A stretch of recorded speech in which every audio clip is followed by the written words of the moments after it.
The river never asks where it's going. It just flows. It trusts the path carved by the one who made it. Through rocks, valleys, and sharp turns, it keeps moving. Not because the way is easy, but because the source is faithful. Child of God, you were not meant to be stagnant.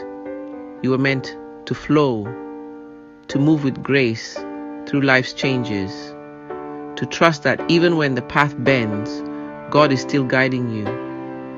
The river doesn't fight the current. It becomes it. It doesn't fear the fall.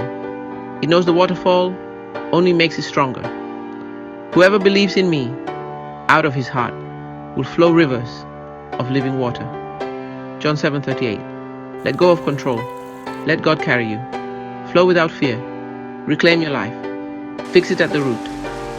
Please subscribe, like, and share this video.